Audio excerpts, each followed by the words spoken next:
I'm about to smoke some weed. I don't get mad. I don't see how these motherfuckers got all these kids. Can you hear them? Listen to them. I mean, children are beautiful. But, you know, in 1 and 2 bedrooms, you got 2 parents, 3 or 4 children in these 1 and 2 bedrooms. I don't know how these heterosexual folks is doing it. And the whites have 1 or 2 kids in these 1 and 2 bedrooms. Blacks that have 6 or 7, literally. A couple of my neighbors moved into the 2 bedroom over here, and she had about 9 people living in there. They got her ass out in like a month's time period. Not because they wanted her to go, but because she came in messy as hell. It was a matriarchy. It was a female running the house. She had men, I don't know who was her boyfriend, because it was men running in and out. A couple of them was over there living. They was ghetto, looked like they moved in from Detroit or from Chicago somewhere, came down to Phoenix, Arizona to start a new life, but kept the same politics of Chicago and Detroit and all these other Philly and all these other street hustling places. I call them graffiti cities. A bunch of places where you tag the neighborhood with a bunch of graffiti because you don't give a damn. Litter and spit all on the sidewalk. Because you don't see no respect in where you live, because you don't respect where you live, because you don't respect the people that live there. Because there's a bunch of black people and niggas ain't shit. It's how you feel. It's what your actions are saying. Black people don't invest in each other. They can't invest in each other. They don't trust each other with money. Get a little $1,300, $1,500. Don't give them 2 or 3. Don't give them $10,000. They may lose their mind. You give them $1 million, they'll sell their soul. In some cases, literally, signing contracts in bloods, and pedophilia rings to break into the business so they can do these little retarded rap careers. And then once they make a couple of dollars, they just sold their mouth, their tonsils, their booty, their liver, their heart, their soul, spirits and everything to get a little contract from these cracker juice kites. These crackers and Jews give them a little rap deal, and they get in these videos, Migos and Cardi B and all these other rap retards. Jay-Z, doesn't matter how high they are in the hierarchy and within the Jew system. Get to talking shit about the poor people that support them and buy their retarded art. So there's a bunch of slaves with golden chains, is what it is. And I gotta sit back and envy a bunch of mentally incompetent fucks. And not only do I have to envy you, I'm tied to you. So my fate is your fate. One brainiac out of a million fucking mentally incompetent persons is not gonna be able to get things done, because the retards is gonna outnumber them and wear them out. White folk ain't the smartest people in the world, but they know one thing that makes them smarter than everybody else: race. And if you don't have it, if you don't have the race requirements, then you will not be allowed in their system. And if you are in their system, it's a pity placement. A pity placement. You know what a pity placement is? They'll give you a placement within their system, something on the low level. You're not coming to take over. They ain't gonna put you at the top of the top. That won't happen for you, because you have to have a certain racial clearance before you can get that far. But they'll give you a pity placement, place you somewhere to make it seem like, oh, we're not racist anymore. We're not discriminating. We love niggas. Post-racial America. Trump's not a Nazi. And people fall for it because they see the white man and he's physically attractive, and we'll do anything to be next to you. And for the black men, all you got to do, boss, is you ain't got to give us reparations. You ain't got to give us houses. You don't have to give us the land. Not that you just giving us stuff because we so beggarly and we so niggerly that we want something for free. You owe us, cracker. But you got us begging for resources that you owe us. But the black man don't pay attention to that. All he worry about is massa. You gonna let me have your daughter? He'll throw his whole race under the bus for it. Turn on his own brothers for it. His own sisters for it. And then treat himself like he didn't accomplish something because he laying next to this she snake. And some cracker, like what's this Tiger Woods went and got this racist Nazi he living in the house with. He got $500 million in the bank. He goes and marry a nanny. You think she would have did that for you?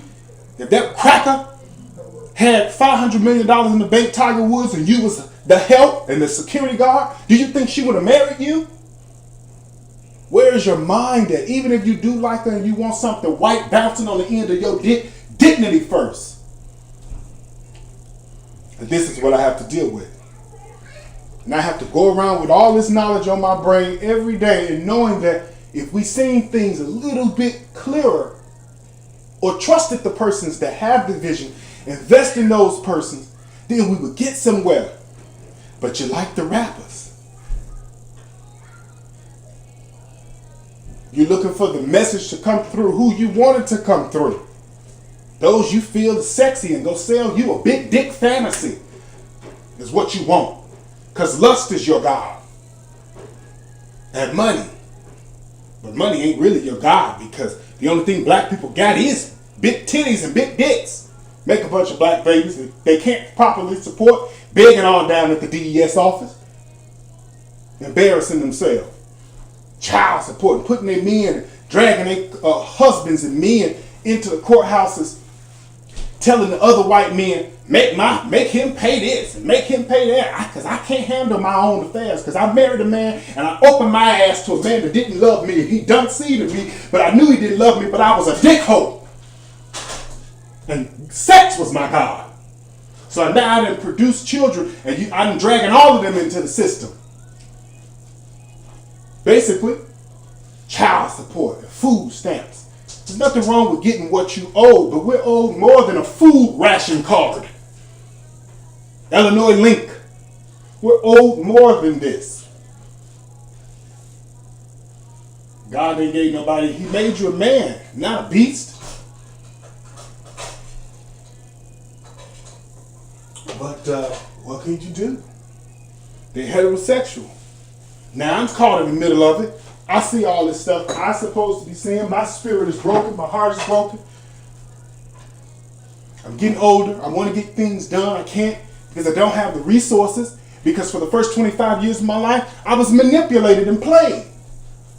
First 25 years of my life, you don't grow up and your mind doesn't start to really change and grow into adulthood and grow into adult consciousness until you're about 25.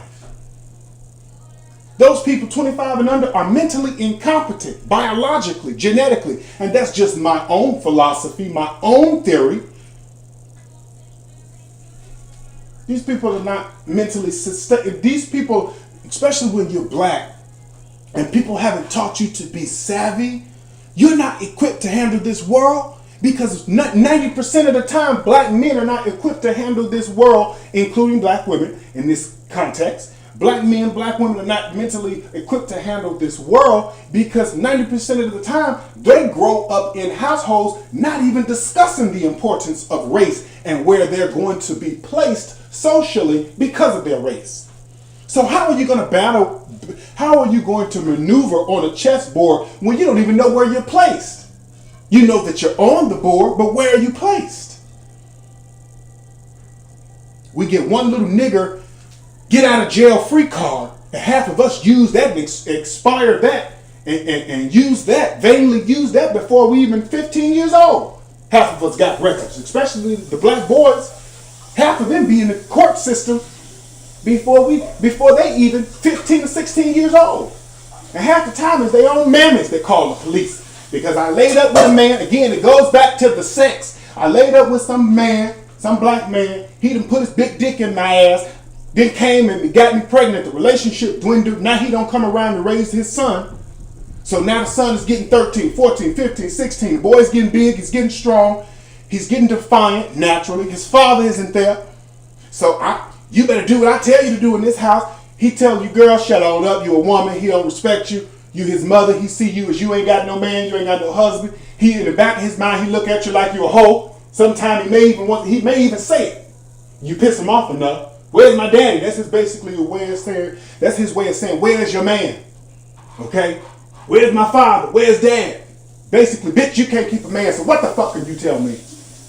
This incomplete ass family. So what you do, you know what, you little nigga? 911. I'm gonna call. So the police, you call the police on them. So you call Nazis to come and chastise your son because you couldn't sustain a man because for whatever reason, the main number one reason, you open your ass prematurely. You need to make sure these people love you before you open your ass, receive seed, and push out these children. Especially the boys, because the world treats them differently. And everybody want to act like, oh, the girls too. Yes. The women in Little Kanika and all these little angels, they get tortured and crucified too. But not to the extent that these males are treated. Black men, they are not as forgiven by society. They give the little women, they work with them down at the little car dealerships. She may not be able to get a brand new car, but he'll give her a little previously owned something if she got little check stubs from her little call center job. I'm not blind, I'm sitting here seeing these girls and these black women ride past me every day. Black men 30, 40, 50, 60 years old on the bus stop, riding bikes. There was one man in Detroit who was riding a bike. They said he was riding a bike 30 miles to work every day. After 15, he did this for 15 years, and then the word got out some kind of way. And then they finally bought him a car. After he had been coming, you knew the man was coming to work, driving on a bike for 30 plus miles every damn day. You knew he was doing this. But they keep you hand to mouth, living month to month. Only give you enough to pay rent and buy food. So it's a vicious cycle. You'll never have enough to buy extra. You'll never have enough to go to Cancun. Unless you whore, rob, pull licks, sell booty, sell dick. Or whatever it takes. Whatever other slut rap, that's what they do. Or someone just say, fuck it, I'll go to jail and live for free. And then when you get there, you thought, damn, I was going to be able to sit on my ass. No, you're not going to sit on your ass. You're going to go out and clean expressways for 8 cents an hour. The only thing they find comfort there is they get to go back to the cell and bust some hot, freaky, homosexual, bisexual nuts. So they find comfort again in the sex. And then turn around and after they get out, 90% of them go back. They're not going back because Jesus is waiting on them there. So the whole thing is built on lies. It's built on superialism. It's built on honor thy mother and father, even when they dishonorable. Our parents are playing us and no one wants to say anything about it. Because, my mother was a woman and my daddy was a man. So a man and a woman got together. So they just had sex and that's the natural way. So we don't have to examine the consequences or analyze the damage, the social damage that they've done by just having children. You don't just have children, especially black children. So some cracker with a high school diploma can come in and get paid higher and get paid more than a black man with a bachelor's degree, which can be backed up. There's records that prove that.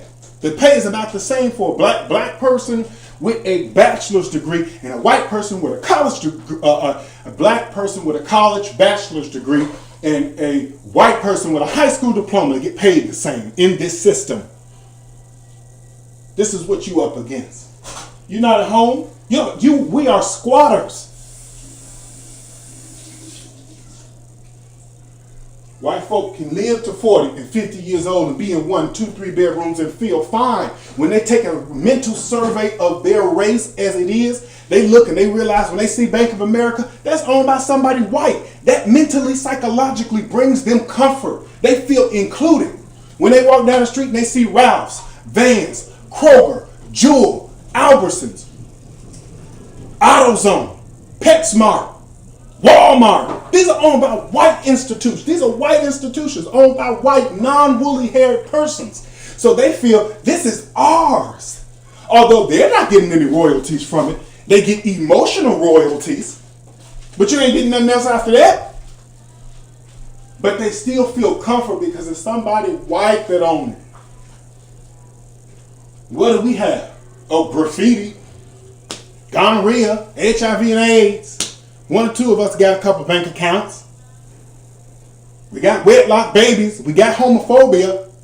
We got men running around in dresses, forfeiting their manhood because there's no point even being a black man anymore. Who wants to do that?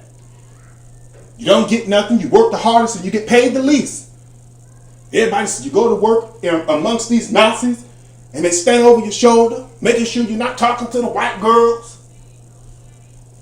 Half the time it's these whores on your dick. So there's a lot that goes into this. But all we want to know is who hetero. Pump a bunch of pseudo-prosperity in the air. Like this false prophet ass Umar Johnson. He ain't going to build that school. That's mathematically not even adding up. To maintain the school, you're going to need $1 million+ a year just to maintain it. And you think the teachers are going to pay? The teachers are going to come there and pay you to work? Oh, I don't want no homosexuals as the teachers. And I don't want this. You have all these high standards. You got to pay for that. You talking about what the hell you want. You don't even have a building. And it's okay to project and to put out what you want in the universe. But is your heart even righteous? Why do you want to get over our boys and teach our boys about themselves? Are you able to look in the mirror and be honest about your own demons, whatever they are or are not? Huh? Or you gonna get in front of a class of our sons at your Frederick Douglass, Marcus Garvey School for Black Boys and teach them to do what? Hate themselves, deny their nature, BDL. So you gonna get them there and teach them? You think you about to put all these men together and ain't none of them go feel for each other? That's not even mathematically, scientifically possible.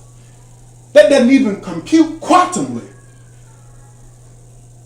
So everywhere you go is lies on the black man's part and self-denial. The white man is not cheating himself, he cheating you, nigga. That's who he cheats. He cheats everybody that's not him. And the black man cheats himself minus all those that are not him. So it's BS at the end of the day. It was BS yesterday. It's going to be BS tomorrow. It's slavery by a new name and self-hate dressed as confidence. And it's